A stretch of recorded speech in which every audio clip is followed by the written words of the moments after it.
Ok, bien hermanos, buenas noches. Estamos de noche ahorita. Vamos a empezar en este curso de esta academia básica de teología.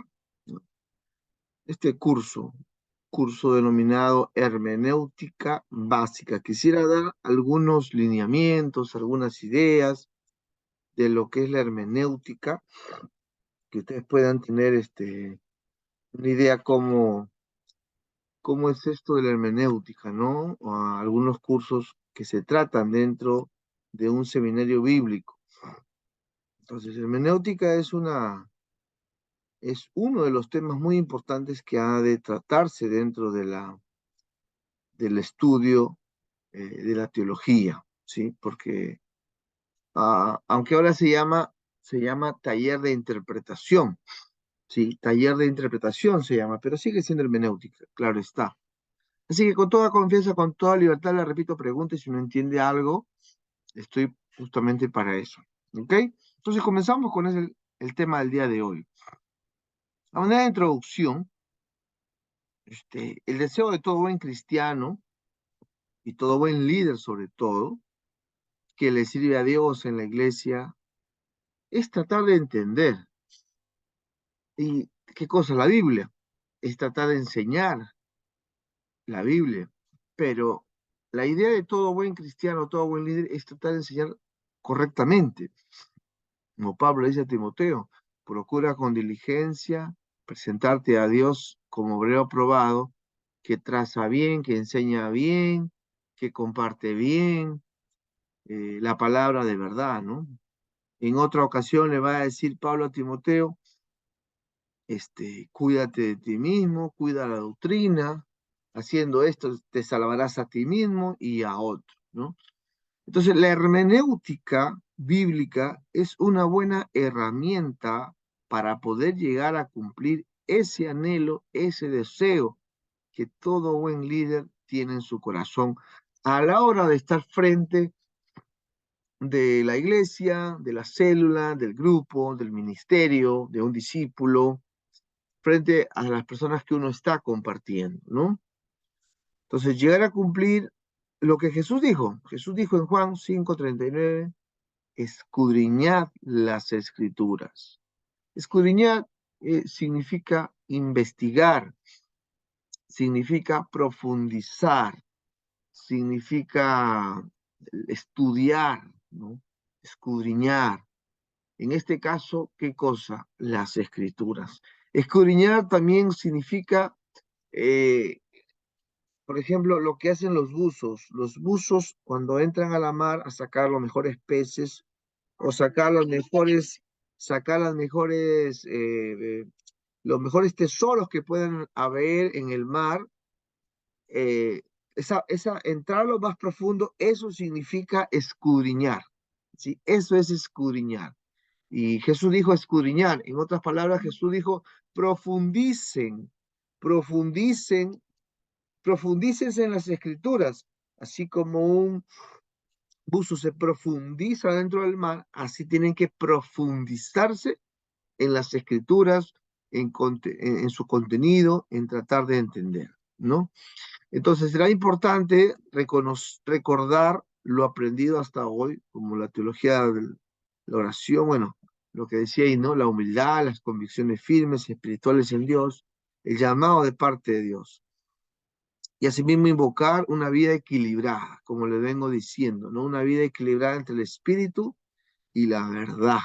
Espíritu tiene que ver con las cosas espirituales, tiene que ver con la oración, tiene que ver con la santificación, tiene que ver con las experiencias espirituales, con el bautismo del Espíritu Santo. Como Jesús dijo, busca adoradores en espíritu y en verdad, ese equilibrio. Y verdad tiene que ver con el conocimiento, mi palabra es verdad, ¿no? Crecer en el conocimiento. Jesús dijo, yo soy la verdad, ¿no? Juan 17:3, y esta es la vida eterna, que te conozcan a ti. O sea, estudiar lo que él ha enseñado, estudiar su vida, estudiar sus mensajes, cómo él anduvo, cómo él estuvo enseñando. Y cada día nuestra enseñanza va a estar basada en la vida de Él, en lo importante que es Él dentro, en este caso, del mundo cristiano, del mundo evangélico, ¿no? Porque de eso se trata. Bueno, para eso estamos dentro de la iglesia o dentro del mundo cristiano, ¿no? Así que seguimos entonces con la introducción. Lo repetí, si hay preguntas, me avisa.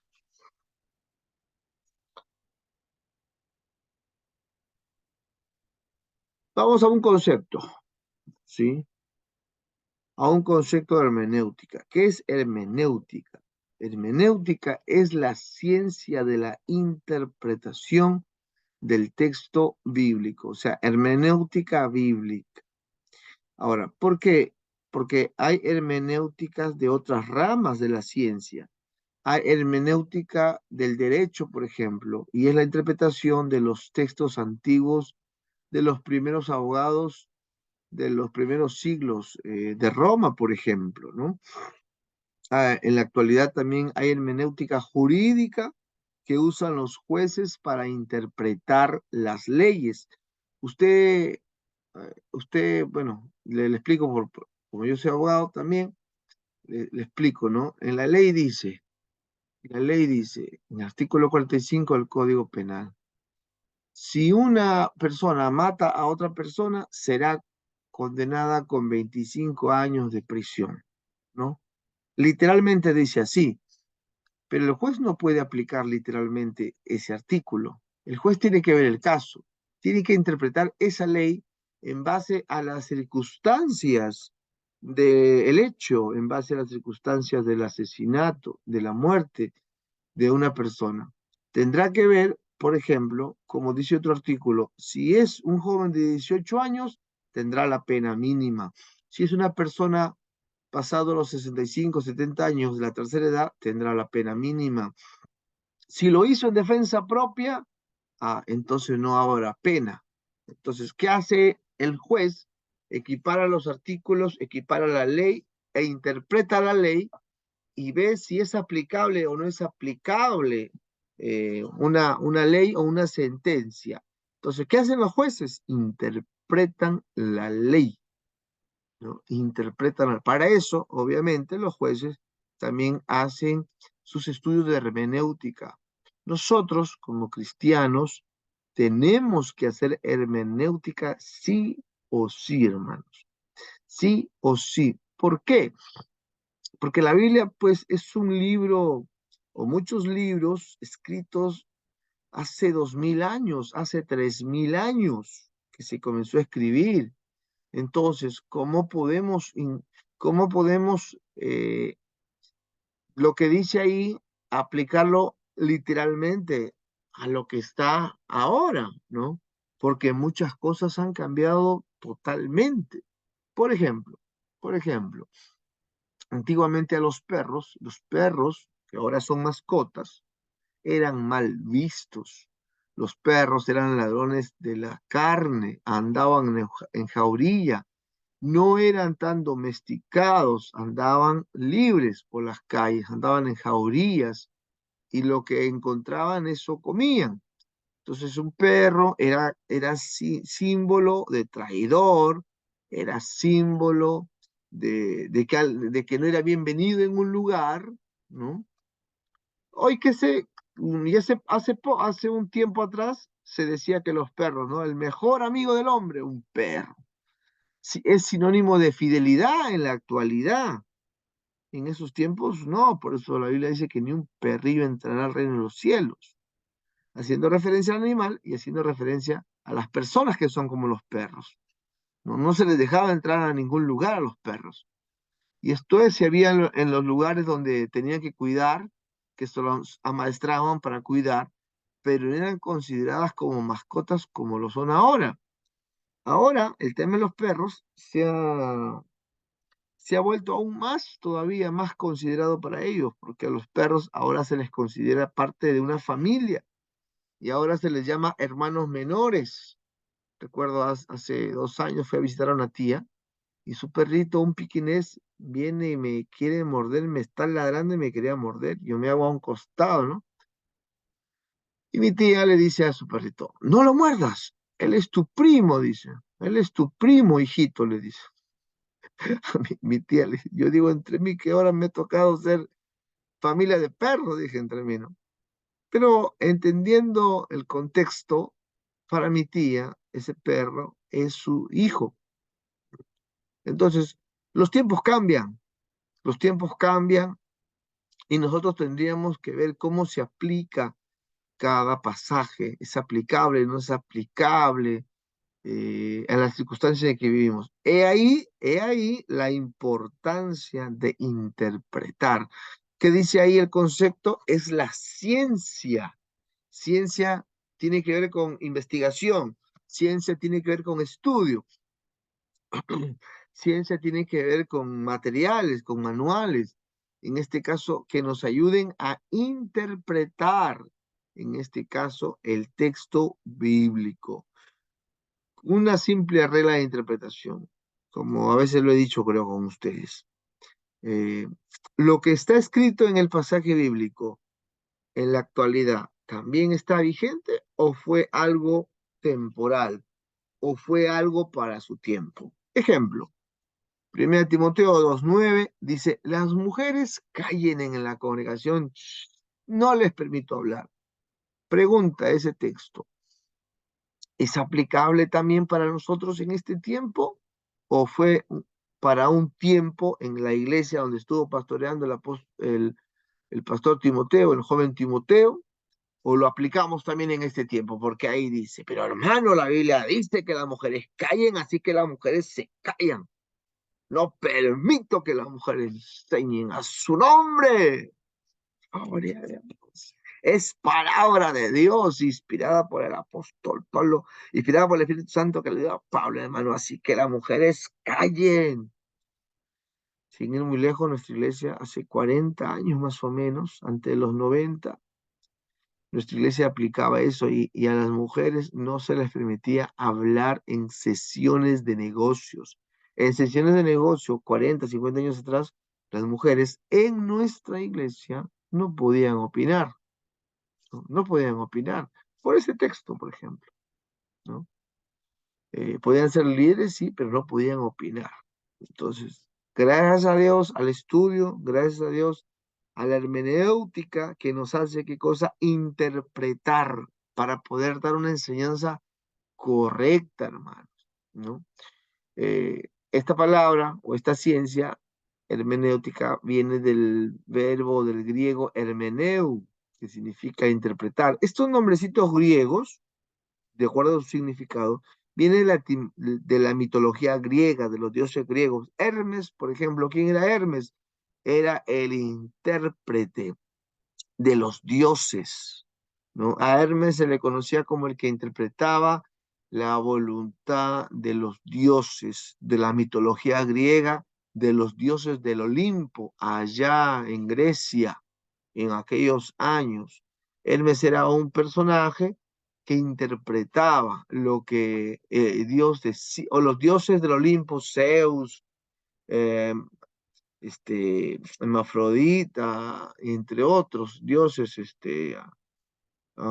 habían otros más, el que sostiene el mundo, el de los sueños, no sé cuánto vieron la película La Furia de Titanes, ahí por ejemplo hace una referencia a la mitología griega, ¿no? Y Hermes era el intérprete, por eso Hermes viene, hermenéutica viene de Hermes, no es que van a interpretar esos dioses como una vez un hermano dijo, está mal ese nombre, no deben llamarle hermenéutica, porque eso viene de los dioses griegos, es que en aquellos tiempos las palabras lo dieron ellos, las palabras, los significados de las palabras, y se ha quedado con eso. Nada tiene que ver que estamos adorando a dioses griegos, no, para nada.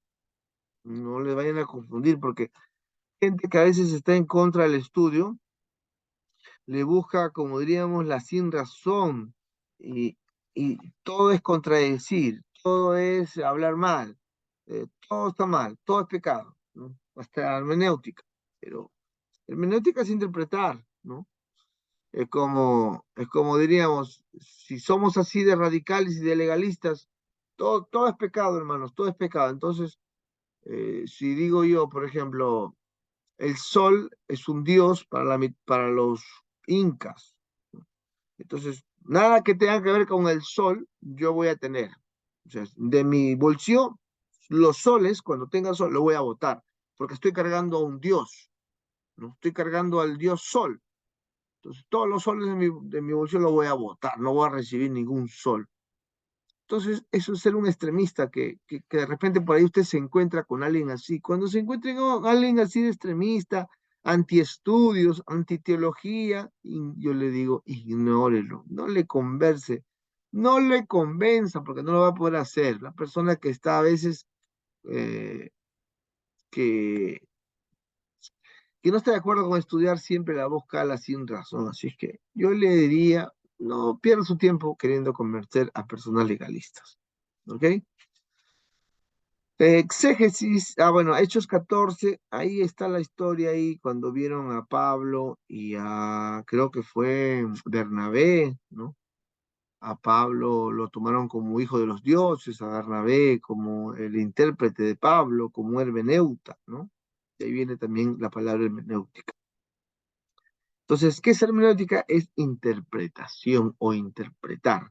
Interpretar significa explicar, dar a conocer, dar a entender. En este caso, ¿qué cosa? La Biblia.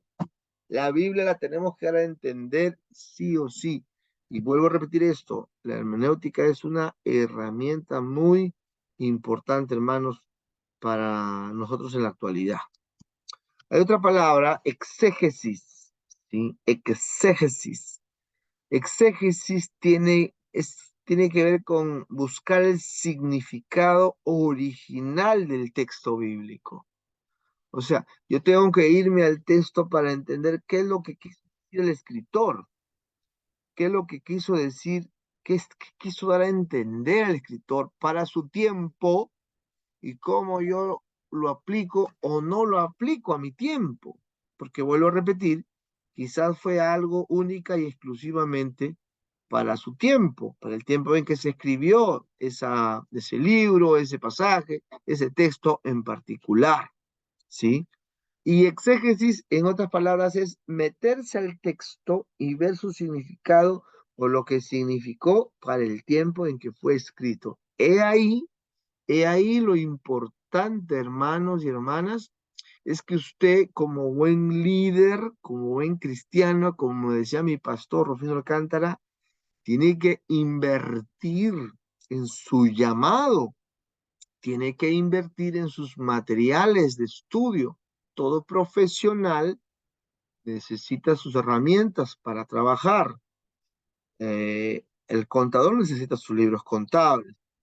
El médico necesita sus libros de medicina, ¿no? El abogado necesita las leyes, los códigos para hacer su trabajo de abogado. El cristiano, el líder, ¿qué va a necesitar? Necesita Biblias de estudio, necesita diccionarios, necesita comentarios, necesita compendios bíblicos, necesita atlas bíblicos, ¿sí? Necesita diccionario de bíblico, diccionario de griego, hebreo, necesita diccionario de teología, necesita libros como usos y costumbres en los tiempos de Jesús. Porque, hermanos, las costumbres que habían en los tiempos de Jesús no son las mismas a nosotros. Son totalmente diferentes. Un solo ejemplo de los muchos que hay. En la cultura oriental, que son ellos, parte de Oriente, el tema de enamoramiento no existía. No existía, amigos, amistad larga, no existía eso. De frente se conocían, se presentaban al casorio, o se conocían, se presentaban, los padres se acordaban y en algunos casos decían, de aquí a un año nos casamos, ya está, como José y María. En el caso de, en el caso de Isaac, con su esposa, sí, simplemente va, el mayordomo va, vengo a llevar a esposa para mi amo, para el hijo de mi amo, de mi señor Abraham. Y le dijo, bueno, ¿hay alguien acá que quiera hacer? Y, sí, ya, llevémoslo. Se presentaron de frente al casorio y a la luna de miel. En la cultura oriental, ellos primero se casan y después se conocen, porque así funcionaba allá. Así funcionaba en aquellos tiempos el tema del noviazgo, el matrimonio. Totalmente diferente a nuestra cultura. Nuestra cultura, ¿qué decimos? Ah, no, primero conócelo, trátenlo. No le digas el sí tan rápido. Ve si tiene propósitos en la vida, si trabaja, si tiene un deseo si tiene ambición, si es profesional, no va a ser un vago, porque nuestra cultura es totalmente diferente a ellos, ¿no? Entonces, hay cosas en la Biblia que van a ir por encima de las culturas, ¿sí? Algunas enseñanzas van a estar por encima de lo cultural occidental que somos nosotros. Y va a haber cosas en que la cultura propia de un lugar ha de adaptarse a la Biblia, ¿no? Como el tema de la vestimenta, el tema de la comida, ¿sí? El tema de la comida es un tema cultural, porque, por ejemplo, los judíos, ustedes saben, en aquellos tiempos, sobre todo, no comían chancho, ¿no? En su cultura culinaria, el chancho no lo comerían, pero ni pagado, ni regalado. Nosotros el chancho, ¿cuántos hemos comido chancho en Navidad y Año Nuevo? Que ya estamos como chanchitos ya. Pero los judíos no. Usted jamás comería, pienso yo, sobre todo los que somos de este país, que usted jamás comería rata, ¿no? Como dijo un chino que se fue al restaurante, quiero comida de lata. El mozo no entendía, ¿qué comida de lata? No le entendía, pensaba que era comida enlatada. No, quiero la mamá del pelicotito, dijo, comida de rata. Porque su cultura, los japoneses, comen ellos, ¿no? Obviamente crían sus ratas, ¿no?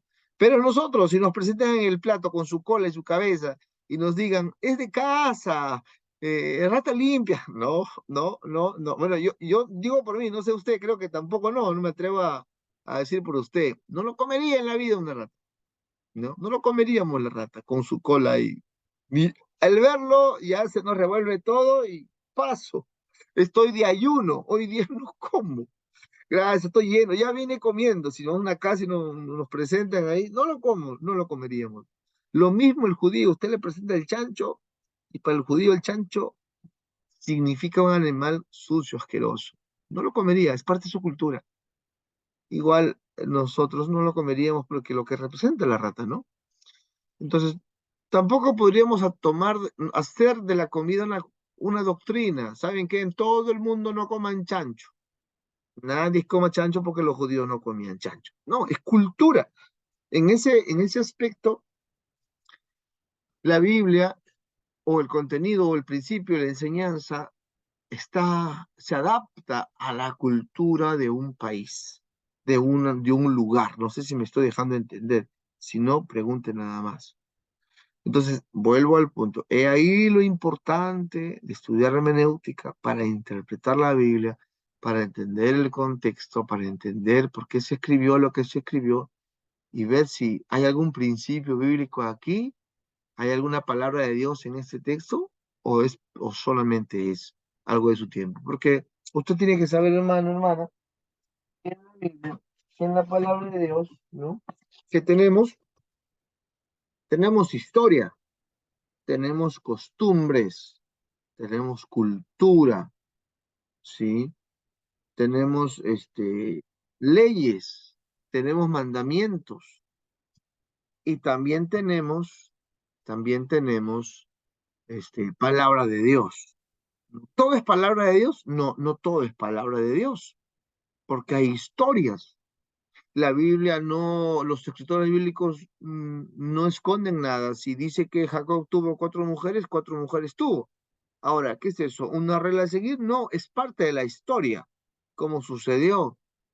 Si la Biblia dice que en ese tiempo conquistaban y mataban a hombres, mujeres y hasta niños, ¿habrá que seguir siendo igual? ¿Eso es palabra de Dios? No, eso es historia, es parte de la historia de Israel, ¿no? Obviamente estamos en otro tiempo, estamos en otro contexto y no podríamos aplicar eso a este tiempo, porque ahí dice, lo hago igual, ¿no? Son cosas que obviamente uno al toque se da cuenta, pero cada vez podemos ir entendiendo algunas cosas de algunos pasajes bíblicos que a veces no están tan claros Y es ahí donde yo le animo. Ah, otra cosa que le animo a que usted invierta es en libros de hermenéutica, libros de interpretación. Acá tengo uno, me parece, para, para mostrarle,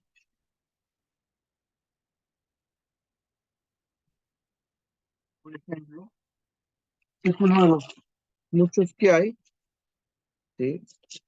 De este escritor José Martínez, miren, ve, es todo un tomo, pasta dura, netamente de hermenéutica. Acá le voy a dar unas cuantas clases, unas cuantas diapositivas, pero acá hay toda una serie, todo un curso completo, por ejemplo, hermenéutica general, por ejemplo, hermenéutica eh, del Antiguo Testamento, de los textos narrativos, de los textos proféticos, de los textos poéticos, hermenéutica especial del Nuevo Testamento, hermenéutica o interpretación del Apocalipsis, de las parábolas, de los milagros, de los evangelios, de los hechos de los apóstoles, de las epístolas, hermenéutica de cada libro de la Biblia. O sea, vuelvo a repetir esto, todo líder, todo pastor debería tener sus materiales que le ayuden. ¿Por qué? Porque mientras que uno está sentado, se vale equivocarse, digo yo. Se vale. No está mal equivocarse si uno dice una pregunta o dice un comentario fuera de lugar, pero cuando tú estás al frente enseñando, ahí lo que Pablo dice, ¿no? Que un líder no debe ser un neófito, ¿no? Alguien que no sabe nada, pero que se envanece y cree que sabe mucho. No, los maestros, los líderes, somos llamados a estudiar, a capacitarnos, y uso esta palabrita que mi pastor me dijo, a invertir. Hay que invertir, hermanos, en nuestro llamado, en el conocimiento, en nuestra profesión de fe, que dice el apóstol Pablo. ¿Sí? Profesión de fe. Cuando usted guste así, algún material, páseme la voz, estamos coordinando, ¿no? Entonces, hermenéutica, ¿cuál es el significado del texto hoy? Eso es el trabajo de la hermenéutica. La hermenéutica se va a ocupar de interpretar, de hacer exégesis y de ver si es aplicable o no aplicable. Gracias a Dios, en la Iglesia de Dios de la Profecía, en los Estados Unidos, hay un comité, se llama así, Comité de Gobierno y Comité de Doctrina. Es el comité que se encarga de estudiar nuestra propia doctrina y de ver si seguimos aplicando o no. Le comento que en la asamblea antepasada, creo que fue el 2018, no el 2020, el 2018, se estuvo en boga, estuvo en tratamiento el tema del lavatorio de pies. No muchos, algunos líderes no estaban de acuerdo que se siga haciendo lavatorio de pies, expresaron sus razones, pero el comité presentó a la asamblea del 2018 del por qué sí debe seguir habiendo el lavatorio de pies dentro de nuestra iglesia, dentro de la iglesia de Dios de la profecía. Y gracias a Dios presentó un buen informe y fue aprobado nuevamente o confirmado, diríamos, esa doctrina que nosotros la practicamos, pues creo que desde nuestros primeros padres de la iglesia, ¿no? A J. Tomlinson, y se volvió a ratificar, ¿no? Porque es parte del tiempo que se vuelva a estudiar, a revisar algunas enseñanzas para ver si están de acuerdo o no al tiempo que estamos viviendo. Entiéndase bien, hermanos, entiéndase bien que los tiempos cambian. Dios no cambia, ¿sí? Los tiempos sí cambian. Y tendremos que cambiar, claro que sí, sí tenemos que cambiar. Y tenemos que cambiar la forma como interpretamos también la Biblia. Y permítame abrirle un poquito su mente, va a haber muchas cosas que seguirán cambiando, hermanos, ¿sí? Que no nos llame la atención, que no nos escandalicemos, porque antes entendíamos, el apóstol Pedro dice en su carta, la luz de Dios llega, es como cuando estamos en la oscuridad y llega a aclararse hasta que el lucero de la mañana resplandece. Entonces, lo que se entendía hace muchos años va mejorando su interpretación. Les comento, por ejemplo, los bautistas en los años 1910, 20, 30, hasta más o menos el 40 y el 50, no estaban de acuerdo que los negros entren a sus iglesias, ¿no? ¿Quiénes sí le daban libertad a los negros en los Estados Unidos a que ingresen a las iglesias? eran los pentecostales, ¿no? En nuestra iglesia, uno de los primeros predicadores que llegó de visita fue el pastor Cashwell. Cashwell predicó en 1908, un hombre de tez oscura, predicó y A.J. Tomlinson recibió el bautismo del Espíritu Santo ahí. En ese tiempo, si de por sí ya había discriminación con los negros, ¿no? En las iglesias evangélicas también lo había, ¿no? Entonces, eso gracias a Dios ha ido cambiando. Les pongo un ejemplo. Ha ido cambiando el tema del llamado de las mujeres, que hay unas iglesias que todavía no están de acuerdo. Ha ido cambiando el tema del matrimonio, ¿no? Entonces, ¿por qué es posible esto? Porque los tiempos cambian. Dios no cambia, pero los tiempos sí. Y hay que adaptarse a los tiempos. No, sí, a muchos pastores les chocó. Les comento un paréntesis ahí. A muchos pastores cuando vino la pandemia y la orden de los supervisores nacionales y tal, dijo, ni un pastor de la profecía hace culto presencial. Todo el mundo por internet. Y hubo pastores que no estuvieron de acuerdo. Hubieron pastores que dijeron, no, pastor, yo tengo que hacer presencial, la gente necesita que ore ahí, pero la orden es que no. Y ha habido pastores que se han salido de la iglesia por no estar de acuerdo, por no adaptarse al tiempo en que estamos viviendo, ¿sí? Por no adaptarse. Yo pastoreo la iglesia en Villa María, que es una iglesia que el otro año cumple 60 años como iglesia, y, y 3 años de misión, o sea, prácticamente 63 años. No, perdón, este año, estoy hablando como si fuera el año pasado, este año cumple 60 años. Entonces, hay un pastor emblemático ahí que fue el primer pastor, el pastor Fortunato Muñoz, el primer pastor de esa iglesia que el año pasado murió, ¿no? Murió el pastor con algo de 85 años, jovencito llegó allí y fue el primer pastor. Pregunta, ¿yo podría pastorear a la forma como pastoreó el pastor Fortunato Muñoz cuando él empezó en Villa María? No, porque ese tiempo para empezar no había ni celular, no había internet, no había la tecnología que hay hoy, ¿no? La gente era diferente ahora. Antes tú no avisabas que ibas a visitar, tú llegabas solamente y te recibían. Y la gente dejaba de hacer lo que tenía que hacer y te atendían al pastor. Hoy no, uno tiene que avisar por muchas razones, porque la gente sale, porque la forma de vivir de hace 60 años a este tiempo ha cambiado totalmente. Entonces, ¿los tiempos cambian? Sí. Y los cristianos, y los líderes particularmente, tenemos que adaptarnos al tiempo que estamos viviendo. Yo no puedo decir, no, es que antes era así. Tú lo has dicho, antes era así. Hoy las cosas cambian. ¿Dios cambia? No, Dios no cambia. Dijo alguien, solo Dios y los tontos no cambian, por no decir una palabra más fuerte que dice Melcochita. ¿Por qué Dios no cambia? Porque es perfecto. ¿Y por qué los tontos no cambian? Porque son tontos. Porque no se dan cuenta que hay que cambiar.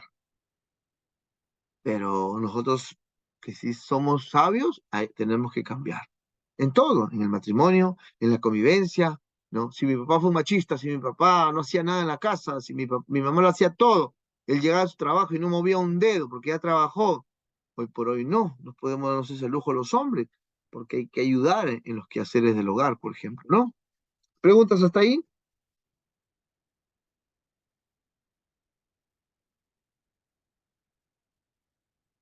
¿O comentarios?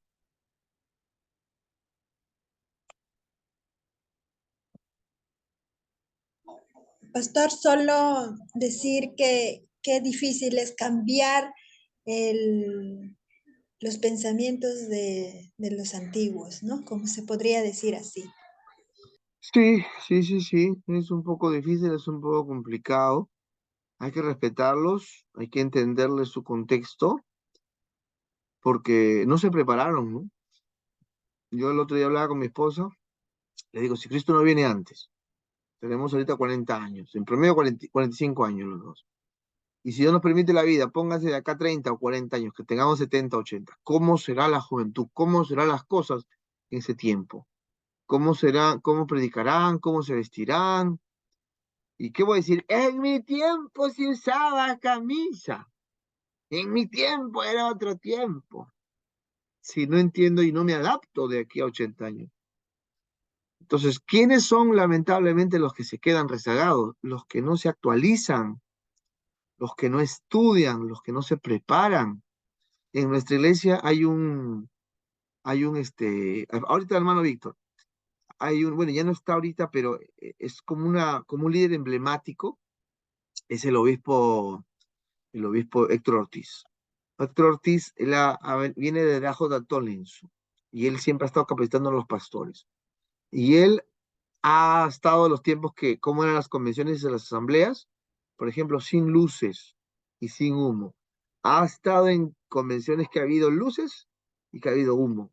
No se escandalizó, no tiró el grito al cielo, entendió. ¿Por qué? Porque ese hombre es preparado. Ese hombre tiene 2 doctorados en teología y entiende los tiempos, ¿no? Y no se escandaliza. Pero los que no se actualizan, lamentablemente, pondrán el grito en el cielo. Adelante, hermano Víctor, te escuchamos. Pastor, ¿qué tal? ¿Cómo está? Buenas noches. Buenas noches. Dios le bendiga. ¿Sí me llega a escuchar? Sí, sí, sí, fuerte y claro, adelante. Pastor, ahorita que usted está conversando sobre el adaptarse a las nuevas formas, ¿no? Y como comentó sobre la pandemia, que hubieron pastores que se retiraron. Yo tengo una consulta y a la vez es algo que siempre lo he estado observando, ¿no?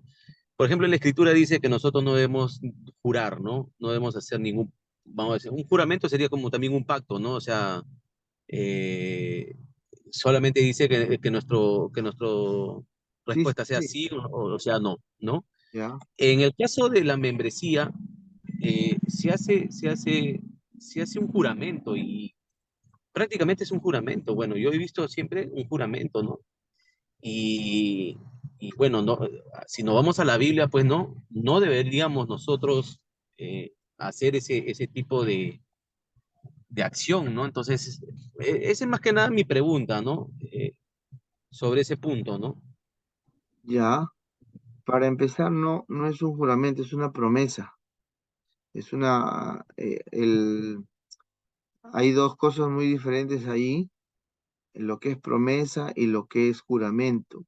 Juramento, según el contexto bíblico y el contexto antiguo, era propio de Dios. Dios usaba esa palabra, jurar. Jurar significaba que no te vas a equivocar, que vas a cumplirlo sí o sí.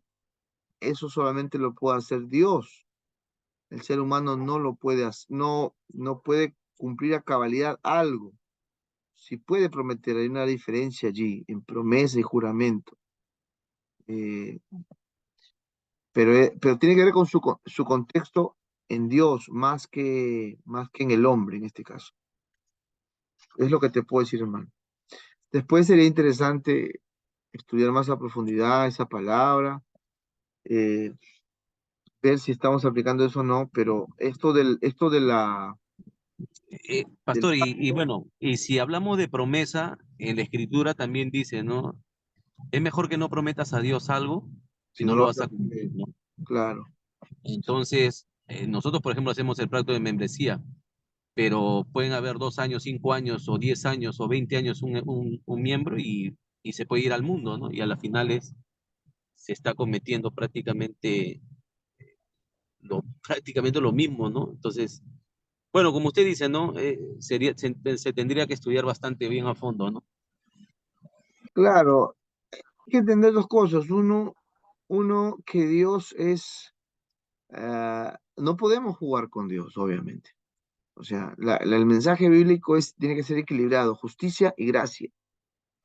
Hay que hablar siempre de un Dios de justicia, hay que hablar de la ira de Dios, pero también hay que hablar de la misericordia de Dios, ¿no? Hay que entender los tiempos en que vivimos. Estamos nosotros en el tiempo de la gracia. Y gracia, entre otros términos, es oportunidad que Dios nos da, ¿no? Es oportunidad que Dios nos da mientras que tenemos vida de volvernos a Él, ¿no? Lo ideal es no fallarle, claro está. O lo ideal es que si le fallamos automáticamente corramos a sus pies, corramos a su presencia, ¿no? Y restaurarnos. Dios, como un padre, nos ama, nos entiende. Como hijos, vamos en ese camino, como el apóstol Pablo dice, en ese camino a la perfección, el camino del amor, ¿no? Ahora, está bien tener esa actitud de hacer las cosas bien delante de Dios, perfecto, correcto, pero a la vez también hay que entender la misericordia de Dios y hay que entender el corazón de Cristo cuando trajo su mensaje, ¿no? El mundo está perdido. La iglesia es inmadura, los miembros son inmaduros, los líderes somos inmaduros. A veces no todos entendemos que las cosas, que el blanco es blanco y el negro es negro, ¿no? Algunos, Pablo, si tú lees la carta a los Corintios, Pablo es Pablo es confrontacional. ¿Cómo quiere que les hable a ustedes? ¿Como espirituales o como carnales? Porque son todavía niños espirituales, ¿no? Y eran gente que tenía dones, y eran gente que estaba en la iglesia, y eran gente líderes, y era gente que había manifestación del Espíritu Santo, pero Pablo les habla duro, ¿no? Entonces, en ese proceso de la madurez, en ese proceso del crecimiento, estamos todos, Víctor, todos estamos en ese proceso. Y que Dios tenga misericordia de todos nosotros, de los que hacemos promesas o pactos, entre comillas, juramentos. Dios tenga misericordia tanto del que hace como el que le está haciendo también, ¿no? Amén. Adelante, hermano Gabriel. Amén, Pastor Félix. Con respecto a lo que dice el hermano, ¿no? Creo que eso depende de cada uno, ¿no? De la disposición de cada uno, porque nosotros podemos decir una cosa, pero si somos unas personas que nos basamos en lo que prometemos o en nuestras convicciones, lo vamos a cumplir. Y no es que no vayamos a fallar, sino que aún así con errores, porque si nosotros fuéramos perfectos, nadie fuera al cielo. Pero aún así con errores uno puede seguir avanzando, puede gatear así, llegando, pero aún así avanza. Y con respecto a eso, los tiempos sí mucho avanzan, la juventud cambia, los métodos de enseñanza y para llegar a las personas van ampliándose. Hay hermanos que todavía quedan con la mentalidad de que no, que esto es malo, satanizan algunas cosas, pero como dicen, no, Dios no solamente se mueve con guitarra y teclados, sino que hay muchas formas que podemos llegar y hoy en día los tiempos están cada vez más fuertes, las luchas son cada vez más fuertes, tanto para adultos como para jóvenes, pero ahí está en nosotros saber interpretar, discernir también, ¿no? O sea, la hermenéutica es muy importante para, sobre todo cuando lanzamos la palabra, que esa palabra exprese lo que en verdad transmite, ¿no? Y no hablar cosas que de repente pueden limitar la visión de las personas que escuchan la palabra, sino que puedan ampliar su mente y esas personas crezcan espiritualmente, ¿no? Así es. Y déjame decirte que la guitarra en los años 60 y 70 era satanizada la guitarra. La guitarra no era de Dios para muchos hermanos de su tiempo. No sé si te preguntarás por qué. Porque la guitarra tenía el cuerpo de una mujer. Entonces, en aquellos tiempos no era bien visto la guitarra. Porque ahora, ¿por qué? Porque así era ese tiempo, ¿no? Y muchas iglesias no dejaban. El rock, por ejemplo, el rock and roll que empezó ¿cómo se llama el rey del rock que le llaman? Elvis Presley. Él era cristiano, evangélico, y cuando él fue uno de los inventores del rock, él comenzó con esa música, los sentaron en su iglesia, en una iglesia pentecostal, parte de nuestra línea pentecostal de la iglesia de Dios. Y, y bueno, hoy por hoy las iglesias cantan el rock, Danilo Montero y muchos otros cantantes cantan rock, y bueno, los tiempos cambian, ¿no? Amén. Hermano Juan Salinas, te escucho. Pastor, buenas noches con todos. Si Quería pueden poner aquí, su cámara los que preguntan para verlos mejor y entender, ya, interpretar sus... eh, sus facciones. Listo. Adelante. Bueno, pastor, hay una parte donde dice, pues, que siempre vamos a fallar, claro, ¿no? Estamos en esta carne, pues, no somos espíritu, ¿no? Como se dice. Pero hay una parte donde dice, sin santidad nadie podrá ver a Dios. O sea, es algo como que, no sé, me pone en una posición, luego en otra. O sea, en esa parte, pastor, ¿cómo aclararía esa parte? Todavía somos carne, ¿no? No estamos en espíritu como para no Claro. fallar. Claro, pero Buscad la fallamos en el camino, paz y pero la santidad. Sed santo como yo soy santo. ahí está. Ahora, habrá que interpretar qué significa santidad. ¿Cuál es el concepto de santidad, hermana Karin?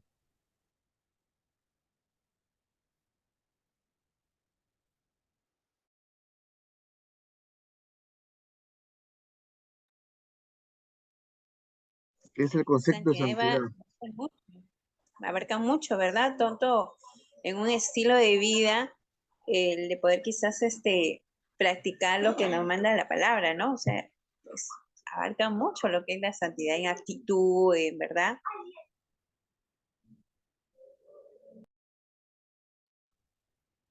Santidad está en nuestra doctrina, ¿no? La santidad es la ausencia de pecado, ¿no? Santidad es mantenerse limpio de pecado.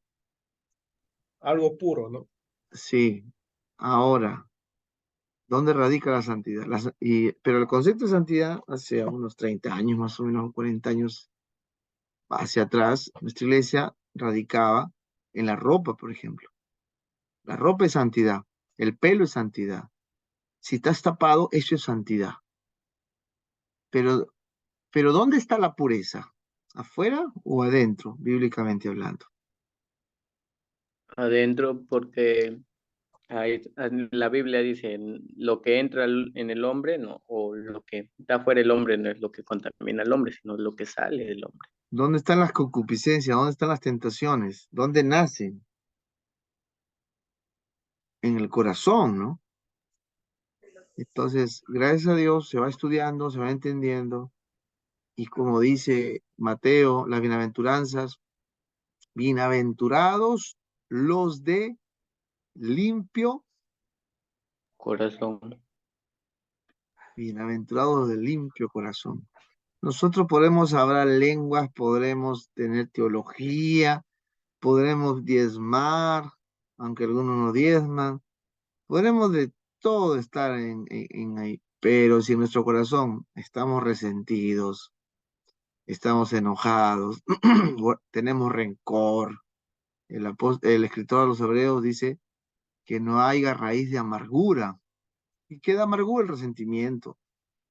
¿Qué ha pasado con nuestra iglesia y con muchas iglesias? Nos hemos abocado quizás demasiado, y no es que está mal, y no es que está mal lo de fuera, hay que tener una identidad también, pero quizás más nos hemos abocado a lo de fuera, ¿no? En juzgar, en criticar todo lo de fuera, y no hemos trabajado en lo de dentro. ¿De dónde salen las guerras? ¿De dónde nacen los pleitos? ¿De dónde nacen los odios, las rencillas? Del corazón, ¿no? Del corazón.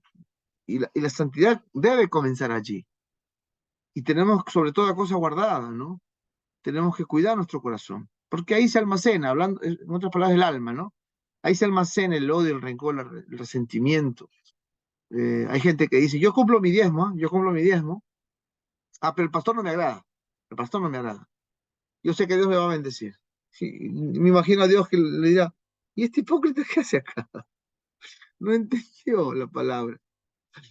No entendió que tienes que dejar tu ofrenda y ponte a cuentas con tu pastor, con tu hermano, con tu líder, con tu esposa, con tu esposo, con tus hijos. Y la santidad comienza en el corazón. Cuidar nuestro corazón, tener limpio nuestro corazón, porque hermano, como dice el hermano Juan, ¿no? Somos llanos somos humanos todavía, no somos ángeles todavía. Y qué importante es conocer nuestro corazón. Hay un curso que se llama Martiología, el estudio del pecado. Tenemos que conocer porque esta carne, este corazón tiende al pecado, tiende al deseo, tiende a lo prohibido, los jóvenes tienden a las amistades del mundo, las relaciones con el mundo, ¿no? Los casados también tenemos otras tentaciones. Todo nace en el corazón, ¿no? De la abundancia del corazón, habla la boca, ¿no? Habla la boca, miran los ojos, escuchan los oídos. Escuchan los chismes, miran lo que no se debe mirar y habla lo que no se debe de hablar. Y siente lo que no debe sentir. He ahí el trabajo de cada uno de nosotros. La palabra nos va a ayudar, hermano. La palabra, el estudio de la palabra, nos va a ayudar a cada día matar a este yo, a este viejo hombre, a esta vieja naturaleza. Amén. Seguimos, hermanos, seguimos. Alguien levantó la mano. Hermana Karin, dígame. Ah, sí, algo que quizás cuando el del tema que estaba hablando sobre las actualizaciones que nos adaptamos, algo que vi, pastor, quizás y me llamó un poquito la atención fue en el lavatorio de pies. Yo siempre tenía la práctica de lavar, ¿no? Sacarte el calzado, ¿verdad? Pero algo pasó quizás por la circunstancia de tiempo, es decir, el clima, entonces no se hizo el lavado, sino se limpió, ¿verdad? Simbólicamente, con un trapito, un paño, limpiarse el zapato, ¿verdad? Ahí tal como estaba. Y quizás eso fue algo nuevo, pastor, pero lo asimilé lo que vi, ¿no? Lo que pasé en esta ocasión, ¿no? Entonces, quizás se hayan cambiado cositas, ¿no? Y No, no ha en el cambiado. caso de... Entonces, pero a mí, pastor, fue algo que me sorprendió, pero lo que me explicaron, ¿verdad? Lo entendí en ese momento. Si no te deja lavar, no te darás parte conmigo, dijo Jesús. Y tenemos que cumplir tal cual es la orden.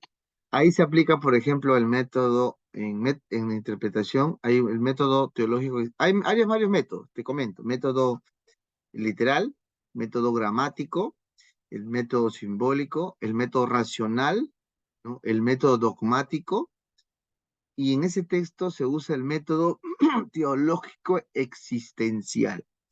Cada vez que escuchas la palabra teológico, tienes que entender lo que Dios dice, ¿no? Entonces el método teológico significa lo que Dios ha dicho. Lo que Dios ha dicho ha de cumplirse tal cual. Ejemplo, lo que Dios ha dicho, amar a Dios, amar a tu prójimo, sin excepción.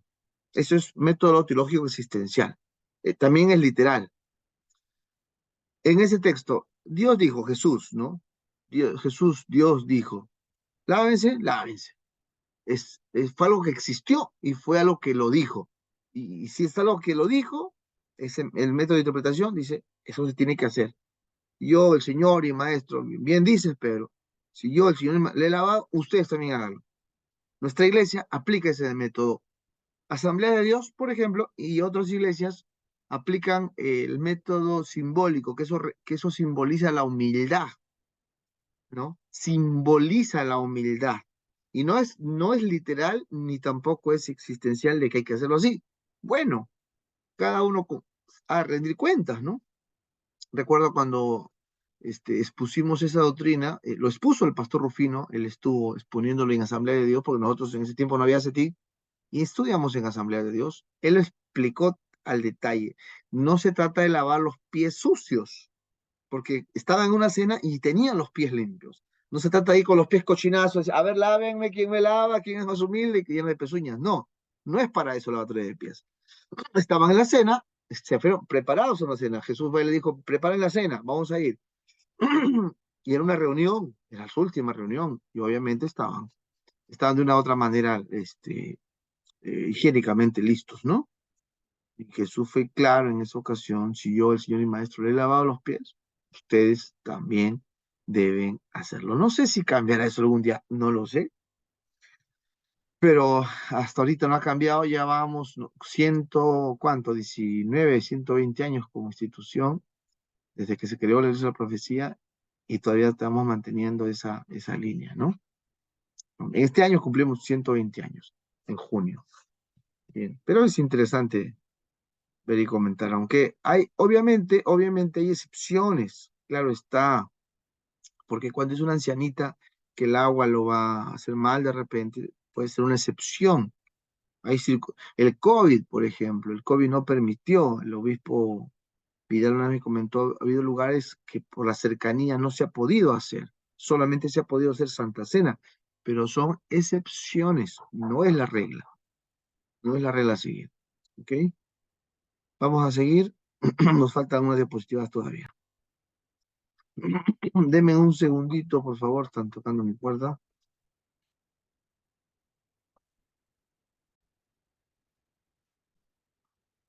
Bien.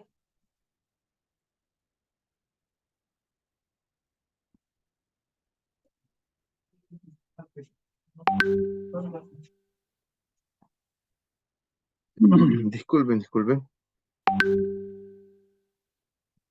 A ver, deme un... Ya, ok.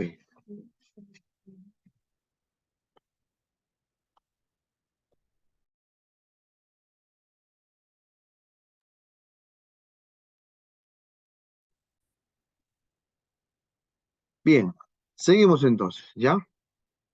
Tratar de avanzar un poquito. Entonces nos dice la hermenéutica, ¿no? Es la ciencia de la interpretación. Hermenéutica de Hermes significa expresar, explicar, comunicar, traducir, interpretar, ¿no? Y neo significa interpretar un lenguaje que se entienda.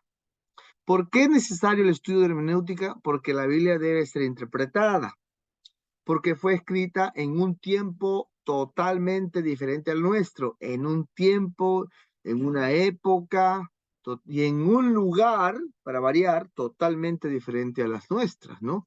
No sé cuántos han tenido oportunidad de viajar de un lugar a otro lugar y cuando llega a un lugar, las costumbres, las culturas son totalmente diferentes, pero la comida en sí, si tú te vas a Ecuador, ahí te hacen el ceviche con tomate, no sé qué otras cosas más le echan.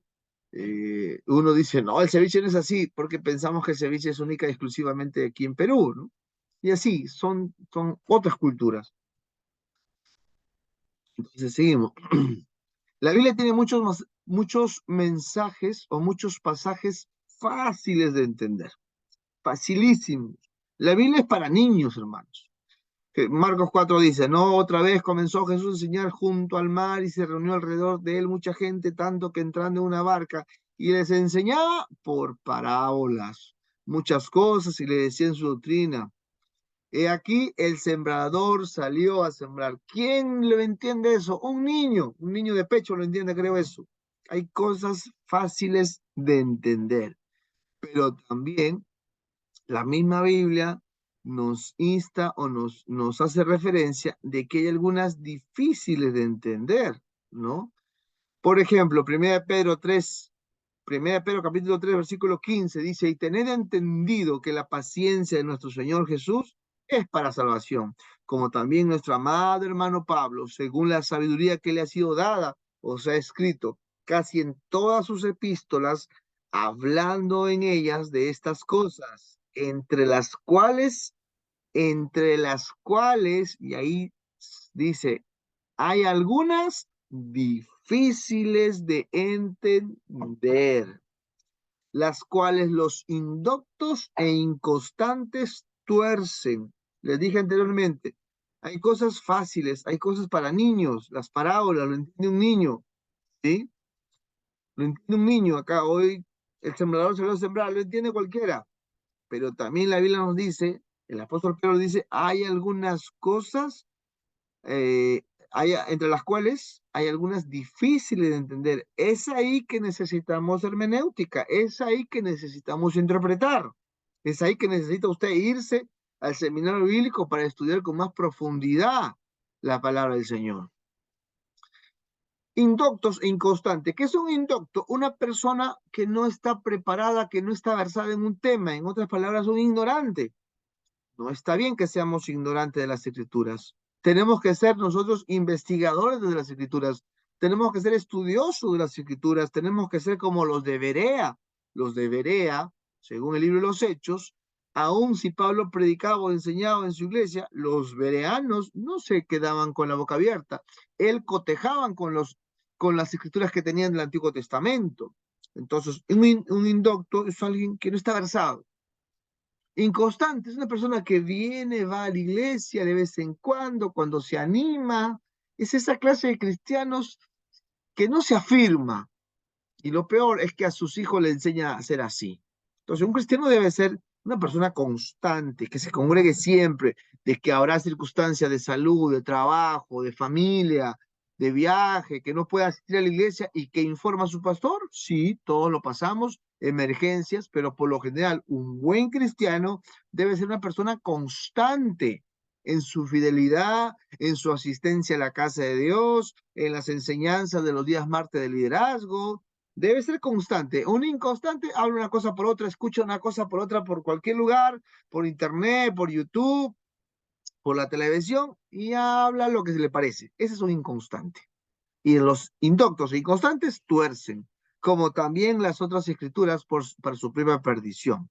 Así que ustedes, oh amados, sabiéndolo de antemano, guardados, no sea que arrastrados por el error de los inicuos, o sea, los pecadores, caigáis de vuestra firmeza. Antes bien, que dice el apóstol Pedro, creced. ¿En qué hay que crecer? En la gracia, como Jesús dice en Lucas 2. Jesús crecía en gracia para con Dios y para con los hombres. Hay que crecer en la gracia de Dios. Y el conocimiento de nuestro Señor Jesucristo, Señor y Salvador Jesucristo. Al sea la gloria, ahora y hasta el día de la eternidad. Crecer en el conocimiento. Pregunta es, ¿estamos creciendo en el conocimiento? ¿Estamos leyendo libros? ¿Estamos invirtiendo en materiales, en libros de hermenéutica, en libros de homilética, en diccionarios, en buenos materiales de estudio que nos ayuden a crecer en el conocimiento?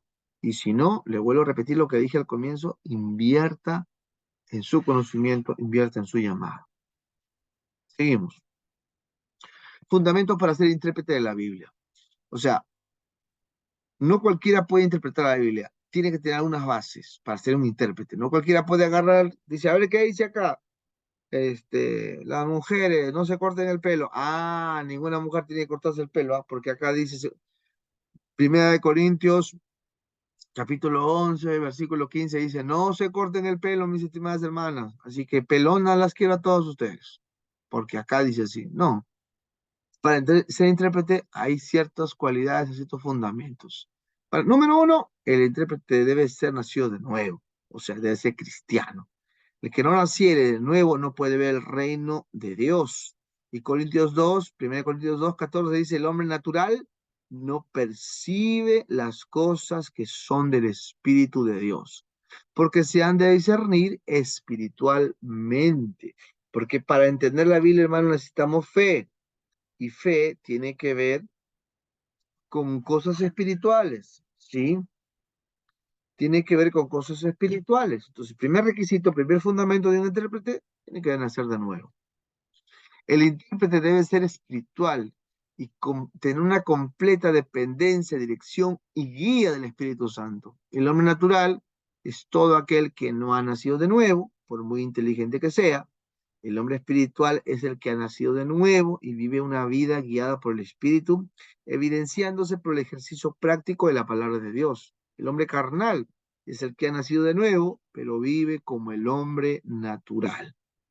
El intérprete debe ser consagrado y tener una profunda reverencia a Dios. Es el primer fundamento, la primera cualidad. Segundo, poseer una mente sana y equilibrada. Esta es condición indispensable, pues la dificultad de comprensión, el raciocinio defectuoso y la extravagancia de la imaginación son cosas que pervierten la razón y conducen a ideas vanas y necias. El apóstol Pablo dice a Timoteo que un líder debe ser sobrio, debe ser sensato, una mente sana y equilibrada. Hermanos, y qué difícil es esto en este tiempo, hermanos. ¿Por qué digo difícil? Porque vivimos en un mundo de que todo es a 1000 por hora, que todo es rápido. Vivimos en un tiempo donde a veces no estamos en paz, a veces estamos en problemas, en dificultades laborales, tenemos presiones económicas, tenemos presiones matrimoniales, presiones sociales en la iglesia, y estamos a veces en un completo estrés Y a veces los problemas, si no tenemos un buen equilibrio, una dependencia de Dios, y no tenemos devocionales, hermanos, esta mente tiende a enfermarse. El psicólogo trujillano, Rubén Honorio, dijo, ¿cuántos de ustedes se han ido a hacer un chequeo de la mente? Han ido al psicólogo como parte de un control médico. Nadie va al psicólogo, a menos que, como digamos, está medio loco, tiene problemas, está en depresión. Pero decía el doctor, el psicólogo Rubén Honorio, así como te enfermas del estómago, te puedes enfermar de la mente. Así como te enfermas del hígado, así como te enfermas, no sé, el riñón, cualquier cosa que puede estar mal en tu cuerpo, en tu sistema, te puedes enfermar de la mente. Porque, hermanos, vivimos en tiempos de presiones, vivimos en tiempos angustiosos. Y eso nos hace a veces no es tener una mente sana y equilibrada. No sé cuántos supieron. Hace, creo que 3, 4 años, se suicidó un pastor, imagínense. Un pastor se suicidó. Y los pastores, aunque usted no lo crea, de Ripley, tienen mucha carga emocional, demasiada carga emocional. El, la labor pastoral está entre las 3 o 4 trabajos más estresantes que hay, ¿sí? Son uno de los más estresantes que hay. Adelante, hermano, con tu pregunta. Hermana Karim, ¿levantó la mano o lo veo levantar su mano? Ok, entonces, por ahí bájelo. Hermana Ruth, tiene que tener silencio, hermana Ruth.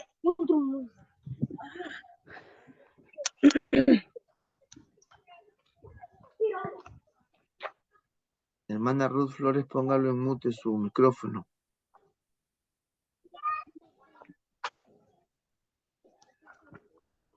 No se puede. Parece que no se escucha. Hermana Ruth Flores, ¿está allí? No, no estoy. Sí, Póngalo en silencio el micrófono, hermanita. ¿me escucha? Sí, si tiene una pregunta, pregunte. Si no, póngalo en silencio su micrófono. Entonces, qué importante, hermanos, es tener una mente sana y equilibrada. Con la ayuda de Dios se puede. Y si en algún momento usted está bajo mucha presión, es importante ir al psicólogo. Es importante pedir ayuda, si fuera el caso, ¿no? Por ser una amante sana y bien equilibrada, ¿no? Esta es condición indispensable, pues la dificultad de comprensión, el raciocinio defectuoso y la extravagancia de la imaginación son cosas que pervierten el raciocinio y conducen a ideas vanas y necias, decía anteriormente, ¿no? ¿Por qué, hermanos? Porque a veces uno comienza a tener ideas, a tener pensamientos, a tener presiones y a pensar una serie de cosas. Hace 2 años conversaba, una oveja me contaba de su pastor, es una iglesia que estaba creciendo y decía que el pastor se reunía con las mujeres y que él era un hombre de Dios, un siervo de Dios y que Dios le había dado la capacidad de ser como un patriarca. Entonces, como él era un patriarca espiritual y los patriarcas podían tener 2 o 3 mujeres, él podía tener 2 o 3 mujeres dentro de la iglesia para satisfacerlo, para acompañarlo, porque era un hombre, un patriarca. Y era curioso que se reunía para hablar de estos temas con las mujeres y algunas mujeres estaban que le seguían en ese pensamiento. O sea, ese pastor ya estaba, pero ya recontra mal de la cabeza, ¿no? ¿Qué pasaría con su matrimonio? ¿Qué pasaría en su corazón? Y comenzaba a hablar de esa manera. Y llegó a tener, pues, un amante, ¿no? En su iglesia local, ¿no? Hasta que se descubrió después, ¿no? Pero por eso digo, es complicado, hermanos, esta partecita, porque tenemos que pedirle mucha ayuda a Dios. Decirle, Señor, ayúdame a tener una mente sana y equilibrada, porque si no, tendemos a muchas cosas, ¿no? Criterio sano y sobrio, su mente debe tener la competencia necesaria para analizar, examinar y comparar semejante ejercicio de la razón siempre será recomendable a la conciencia piadosa y al corazón puro. Cuando hablamos de estas cositas, hermanos, tenemos que ser sanos y prudentes, porque no sé cuántos han visto por internet algunos predicadores que uno le escucha y a veces a primera instancia causa gracia, pero cuando te pones a examinar, te das cuenta que, wow, dices, este pastor, esa iglesia, tanta ignorancia, porque el otro día había un pastor, un gordito él, que comenzaba a hablar a las mujeres, que comenzaba a decir que las mujeres, así, a voz en cuello, chismosas, decía, chismosas, mujeres locas, que andan fuera de su casa, que andan todas enseñando, y hablaba así, subido de tono, y, y le aplaudían, ahí le aplaudían. Esas palabras y esas palabras de Dios. Y para empezar es una persona que no está bien de la cabeza, porque está ofendiendo a la gente, está tratando mal, está insultando a las ovejas, para variar de Cristo, ¿no? Ni de Él. Entonces, como les dije en este tiempo, ¿no? Necesitamos ayuda de Dios. Tercer fundamento, cualidades académicas, no solamente cualidades espirituales. Un intérprete debe cumplir requisitos de una educación suficiente, ¿sí? O sea, hay que tener primaria, secundaria, y si usted logra tener también estudios superiores, mucho mejor todavía, ¿no? Y qué importante, cuando habla de académicas, está hablando de ser un lector, de ser personas que tengan autoaprendizaje, ¿no? Académicas va con intelectuales. O sea, una persona académica es una persona que estudia, que analiza, que se da su tiempo para conocer un poco más del diccionario, por ejemplo. Una cualidad académica. Por eso le dije ahí la inversión en su capacitación, en sus estudios. Cualidades intelectuales. Debe haber una mente abierta a todas las fuentes del conocimiento. Las normas de la mejor erudición deben ser empleadas con visión, sentido común y buen gusto. Gracias. Entonces, mente abierta significa estar abierto a leer y estudiar cualquier materia. Obviamente, yo recomendaría, si usted, por ejemplo, no tiene bases doctrinales, tenga cuidado cuando lee otras bases, otras doctrinas o otras sectas, ¿no? También obviamente que hay cosas que no se deben leer. No voy a ser como un hermanito que dijo, ay, pastor, hay que tener mente abierta, hay que estudiar de todo. Y se puso a estudiar magia negra, ¿no? Se puso a estudiar libros de brujería, cómo hacer hechicería. Obviamente, espiritualmente eso perturba, ¿no? Eso ya es otra cosa. Mente abierta a estudiar, a leer, a escuchar noticias, a leer libros de filosofía, ¿no? Repito, si es nuevo y todavía no conoce ni la doctrina de nuestra iglesia, tenga cuidado porque, ¿qué pasó en mi iglesia local? Recuerdo cuando yo era joven, hace 20 años más o menos, un joven comenzó, le dieron parte para que enseñe, y este joven comenzó a enseñar, hermanos, le dieron parte para que enseñe, un sábado. Nosotros nos podemos bautizar por los que hayan muerto sin Cristo. Si tu familia ha muerto sin Cristo, te puedes bautizar, decía, en su nombre de Él. Después comenzar a enseñar, hermanos, cuando ustedes se mueran, ustedes van a ser dioses. Ustedes van a ser dioses, hermano. Le digo, esto, padre, le digo, ¿qué estás enseñándole? Me dice, y sacó un libro. ¿Qué libro sacó? El libro del Mormón. Le digo, no, eso no se enseña acá, le digo. Entonces, tuve que hacer ahí estaba yo de asistente el día de jóvenes, tuve que hacer ahí un ajuste, porque obviamente hay que tener mente abierta, sí, pero si no tienes alguna base bíblica, teológica, doctrinal, primero tu base, y luego sea abierto a estudiar.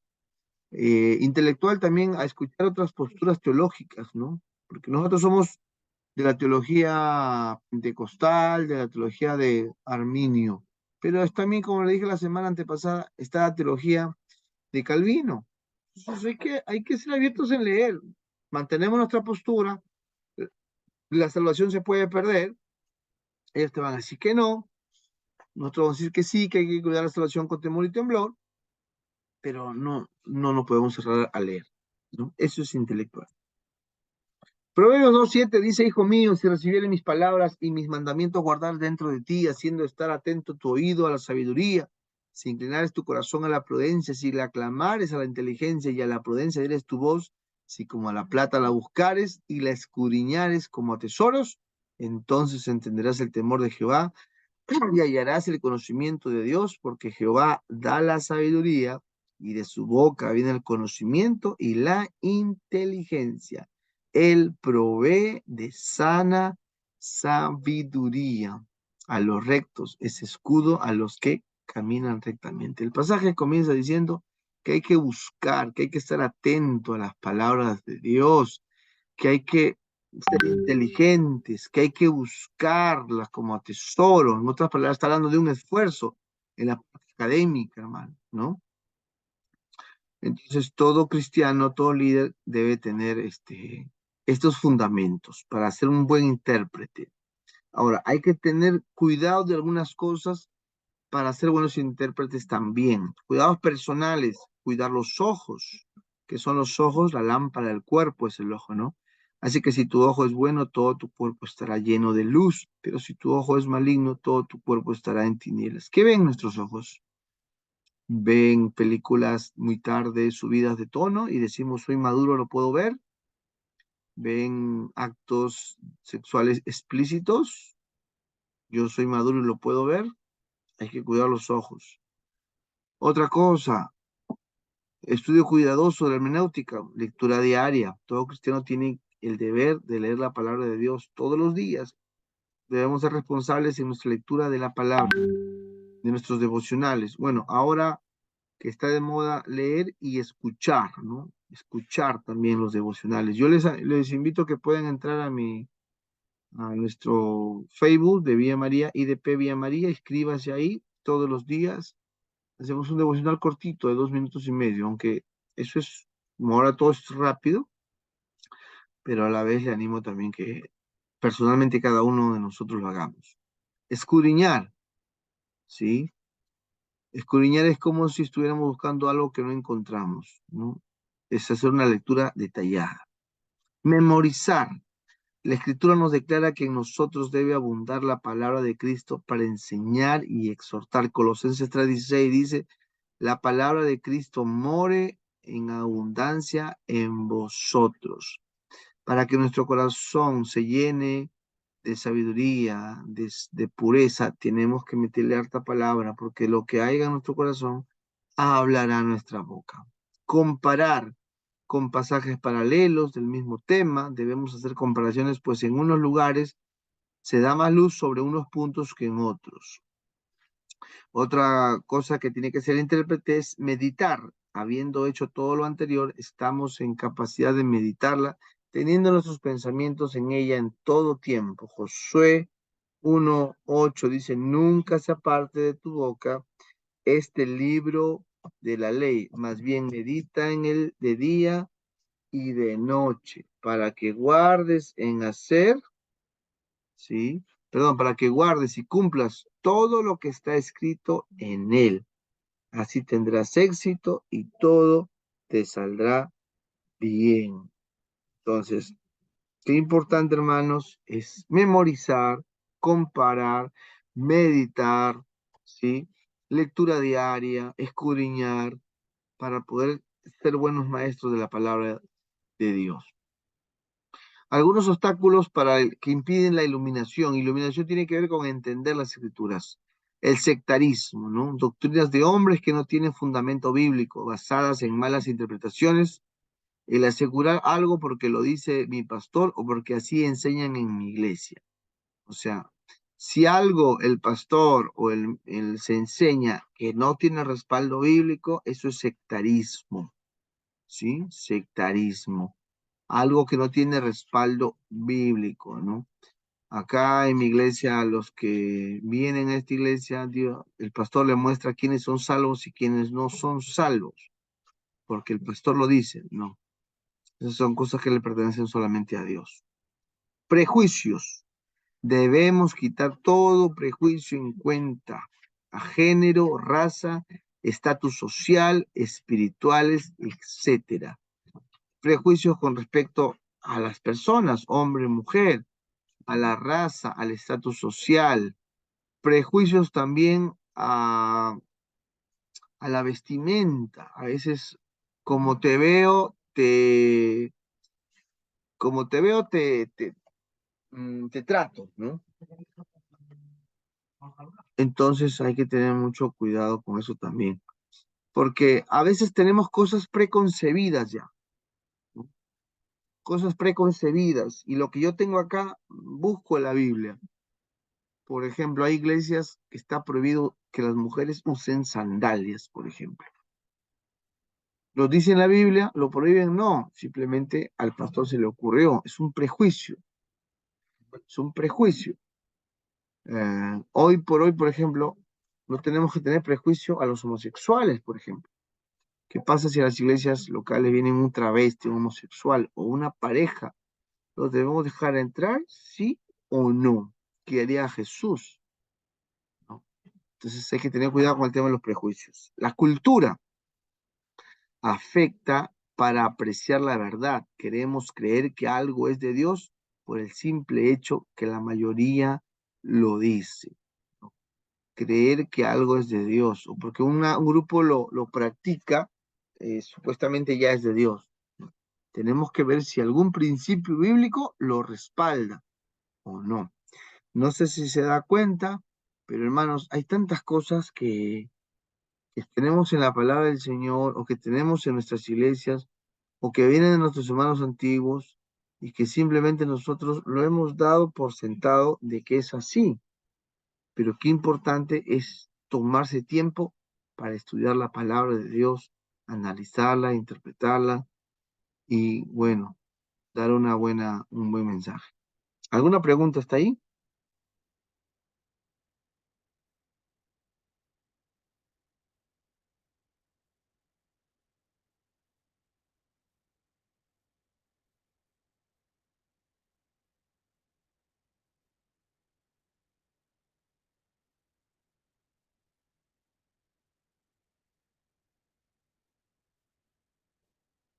Para ir terminando, quiero mencionarle que cuando usted estudie en este curso, van a encontrar figuras literarias. ¿Qué cosas son figuras literarias? Son formas de expresión, son formas de hablar propias de un pueblo. Por ejemplo, los judíos, una figura literaria o una forma de hablar era eh, la hipérbole. La hipérbole es exagerar las cosas, exagerar las cosas. Por ejemplo, nosotros también usamos hipérbole, pero tenemos nuestra propia hipérbole, nuestras propias exageraciones. La mamá le dice a Pepito, Pepito, llama a tu hermano José. Y Pepito le dice, va y le dice, José, José, mamá te llama. Al rato devuelve, José, José, mamá te llama. De nuevo, José, José, José no viene. Lo habrá llamado unas 10, 12 o 15 veces. Ha repetido su nombre. Y la mamá le dice, Pepito, ¿ya llamaste a tu hermano? Mamá, lo he llamado como 80 veces. Y si se escribe esa historia de la familia de Pepito, Pepito es un líder, mañana más tarde, dice, y se escribe, Pepito en una ocasión llamó 80 veces a su hermano José. Y uno lee después de cientos de años y dice, mire, ¿cómo llamaba? En ese tiempo se llamaban 80 veces. No, no es que se llamaban 80 veces, sino que era una exageración de algo.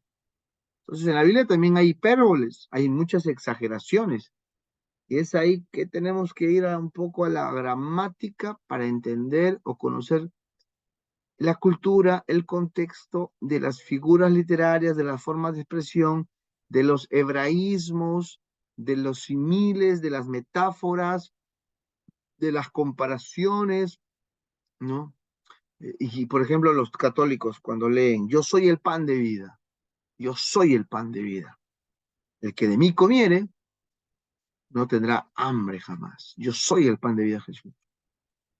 Y ellos dicen que ¿cómo se llama? La hostia es Cristo, literalmente es Cristo. Y ellos comen a Cristo, supuestamente, el cuerpo de Cristo.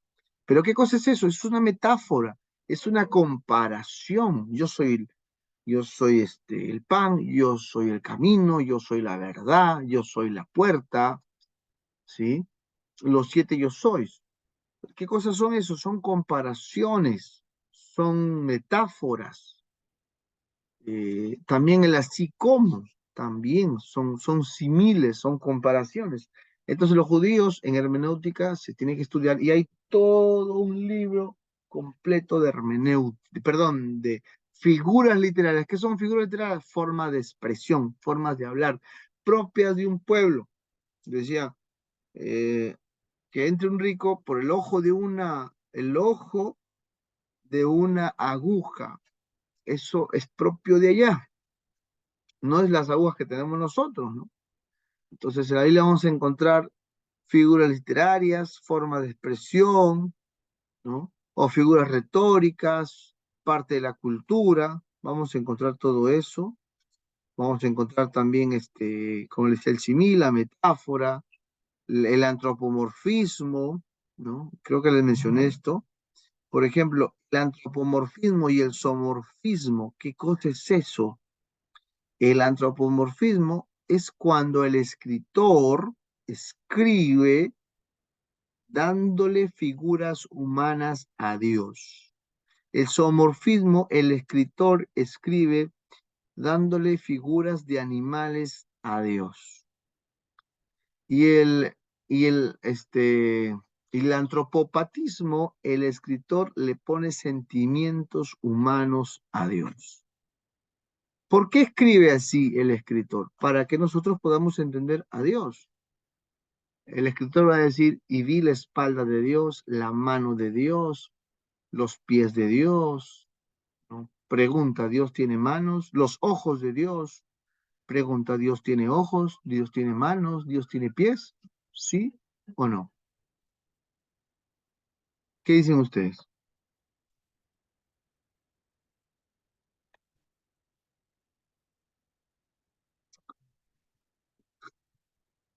Dios no tiene manos, no tiene manos, pero nos toma con sus manos. No tiene ojos, pero nos ve. ¿Por qué? Porque Dios no necesita un cuerpo para existir. Nosotros sí. Nos es complicado a veces y no entendemos que el escritor escribe para entender a Dios. El zoomorfismo. El escritor le da figuras de animales, las alas de Dios, como un águila, ¿no? Entonces Dios no tiene alas, pero el escritor le escribe así, para entender que Él nos protege bajo sus alas.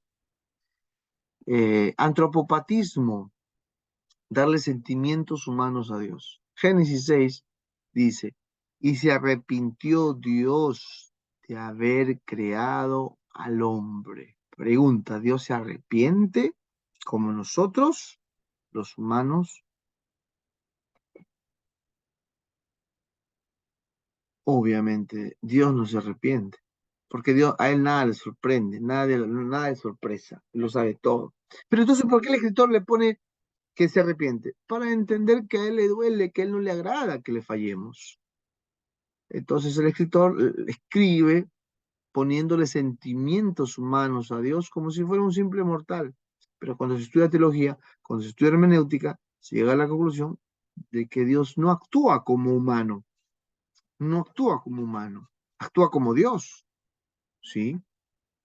Es una persona, sí, pero no tiene los sentimientos de los humanos, o no ha de actuar porque en él todo es perfecto. La ira del hombre es imperfecta, la ira de Dios es perfecta. ¿Por qué? Porque es Dios.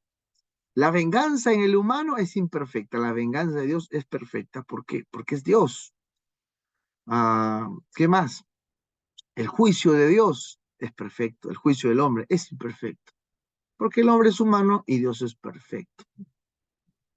Entonces, en hermenéutica va a encontrar esas cosas. Le animo a que compre también un libro de figuras literarias o figuras retóricas o formas de expresión. Adelante, hermana Karin.